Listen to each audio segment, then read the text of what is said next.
Welcome back to my channel. ఈరోజు మంచి కంటెంట్తో మీ ముందుకు వచ్చాను. ఇక్కడ చూడండి ఎన్ని వెహికల్స్ వెయిట్ చేస్తున్నాయి అనేది. దేనికోసం?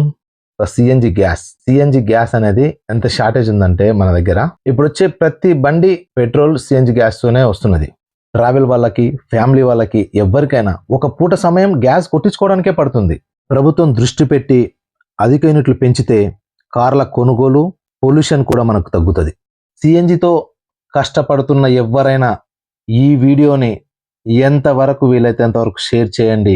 ఈ వీడియో పబ్లిక్లోకి వెళ్ళడం వలన అన్ని పెట్రోల్ బంకుల యాజమాన్యం సిఎన్జి అవసరం ఉన్నదని తెలిసి యూనిట్లు పెంచే అవకాశం ఉంది. అది మనకే ఉపయోగకరం కావున మీరు ఎంతవరకు అయితే అంతవరకు ఈ వీడియోని పబ్లిసిటీ చేయడానికి ట్రై చేయండి. అది మనకే ఉపయోగకరం. ఈ కష్టాలు మనకు పోవాలంటే, ఈ బాధల నుంచి మనం బయటపడాలి అంటే అన్ని పెట్రోల్ బంకులలో సిఎన్జి దొరుకుతుంది.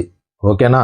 ఎల్బీనగర్ టు సూర్యాపేట వెళ్ళే వాళ్ళకు ఎక్కువ సమయం వెయిట్ చేయకుండా available places Vanasthalipuram, Hayath Nagar right side, Peddamberpet flyover దిగగానే లెఫ్ట్ సైడ్లో, ఆందోళ్ మైసమ్మ గుడి చోటుపల్ మిడిల్లో ఒక యూనిట్, చిట్యాల దాటగానే రైట్ సైడ్లో ఒక యూనిట్, కటంగూరు దాటగానే రైట్ సైడ్ ఒక యూనిట్, నకరికల్ దాటేసినాక ఇన్పామ్లలో లెఫ్ట్ సైడ్ ఒక యూనిట్ ఉంటుంది, 7 స్టార్ ఆపోజిట్ ఒకటి, సూర్యాపేటలో కొన్ని యూనిట్లు అవైలబుల్లో ఉన్నవి.